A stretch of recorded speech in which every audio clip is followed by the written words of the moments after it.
Cette saison, je vais également partager à chaque émission un livre que j'ai lu. Alors, il s'agit du dernier ouvrage de Jérôme Porret. C'est une thèse qui s'intitule Phénoménologie de l'aveu, à travers lequel il décortique ce qu'est devenu l'aveu de nos jours, son rôle et son but dans la religion, la politique, la morale, le droit, et précisant que la finalité de l'aveu est l'innocence. Tu es d'accord avec lui? Si par exemple on considère que l'innocence est l'état originel qu'on connaît tous, Ouais.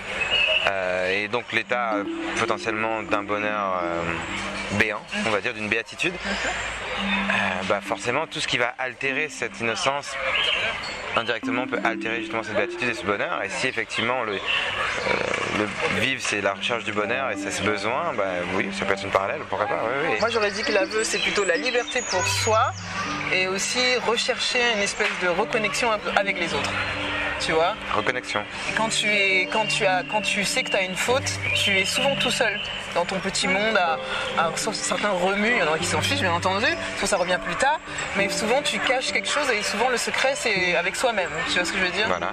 Et donc quand forcément tu avoues quelque chose, c'est parce que tu veux te reconnecter avec la personne, tu veux un peu te libérer. Et tu veux réexister d'une certaine manière. Exactement, tout à fait. Oui, non, mais c'est intéressant la connexion et ça, mais c'est effectivement. Et également, je dirais même par l'exemplarité, c'est-à-dire qu'on peut faire tous l'objet d'erreurs. De voir quelqu'un qui arrive à faire face à son erreur et faire un aveu, ça peut inspirer d'autres qui ont fait des erreurs. Et donc dans ce cas-là, c'est aussi un cadeau qu'on fait à son environnement d'exemplarité et de lien. Tout à fait, je suis d'accord. Alors je vais dire quelques extraits et tu vas me dire ce que tu en penses. Entre la sanction et le pardon, c'est la réhabilitation qui constitue juridiquement et moralement l'horizon de l'aveu. C'est donc elle qui justifie sa prétention à la vérité. Ouais. C'est un peu ce qu'on dit aussi. Tout à fait.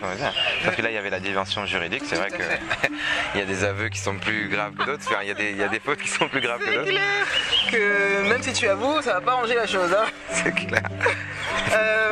Demande aux victimes si tu as un doute. C'est ça. Mais la personne qui avoue, même si elle sait qu'elle a fait du tort, elle est libérée, quoi. Elle est plus légère, on va dire, c'est ce qu'on dit, plus légère. C'est peu d'admettre qu'il faut du courage pour dire la vérité, surtout lorsque cette vérité fait paraître publiquement celui qui l'énonce comme délinquant ou criminel, car par cet acte, la liberté se vide. Elle se dépouille de la puissance dont elle avait abusé dans la faute et la remet à ceux qui elle reconnaît au moment le droit de la juger. La vertu de courage n'est fait qu'un alors avec celle d'humilité. C'est vrai, hein? Bah oui, courage, humilité. Parce que c'est vrai que ceux qui avouent pas, c'est pas pour tous, hein, mais beaucoup c'est de l'orgueil. Oui, c'est de croire qu'on peut y arriver seul. Ouais.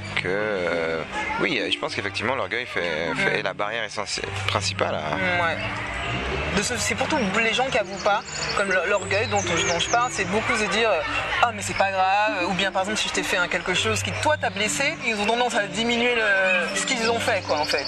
Oh c'est pas grave, tu peux survivre, ou bien bon, je le dis à moi-même que Étienne peut survivre pour que je me sente bien, mais toi si tu as mal, je m'en fiche un peu. Ouais c'est sûr, il y a une sorte d'arrogance, mais c'est marrant parce que c'est une arrogance apparente, mais si on décortique comme tu viens de le faire, on se rend compte qu'au final il y a une certaine lâcheté derrière. Ouais, c'est vrai. Il y a une lâcheté.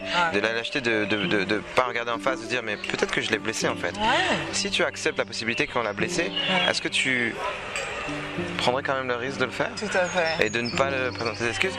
Donc oui, non, c'est sûr. Ouais. Alors je vais poser 3 petites questions rapides concernant ce sujet sur l'aveu. Est-ce que tu pratiques l'aveu à d'autres ou à toi-même hein? Ah oui.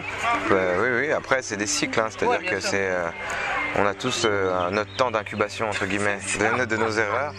Après, je suis quelqu'un d'assez observateur.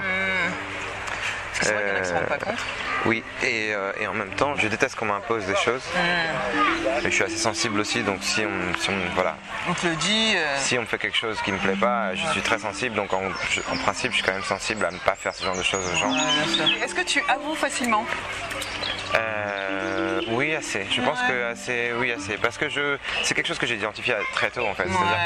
C'est-à-dire qu'il n'y a pas de vérité dont on devrait avoir peur. Et c'est-à-dire qu'il y a un moment, il y a aussi sa fierté. Bon là, peut-être qu'elle joue dans le bon sens, mais c'est-à-dire, je me dis, Étienne, tu peux pas avoir peur de la vérité quoi qu'il arrive. Donc accepte tout le temps de te remettre en cause s'il faut. C'est bon, c'est pas grave. Qui va te juger à part toi? Je m'en fous de la vie des autres dans une certaine mesure. Oui, bien entendu. Et puis dernière, qu'est-ce qui pourrait t'empêcher d'avouer? En fait, si au fond de moi justement j'ai l'impression qu'un aveu ça va être juste pour me faire une clean sheet de ma culpabilité, c'est ça.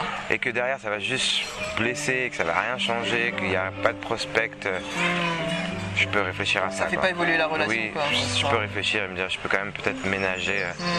Je pense qu'il y a du bon parfois et que dans ce cas-là je vivrai avec ma honte personnelle. Voilà, et puis tant que tu l'avoues à toi-même entre guillemets et que tu te dis peut-être pardon etc. C'est ça. Ouais. Mais si ça blesse quelqu'un, voilà.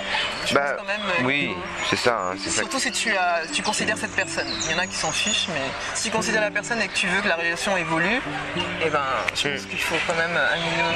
Non, c'est sûr. Mais après voilà, devoir garder des choses au final dont on est responsable et qu'au final on les garde pour nous mais pour préserver l'autre, c'est quand même qu'on a pesé, ça veut dire que voilà, on garde une tâche sur soi. Ou bien attendre le bon moment.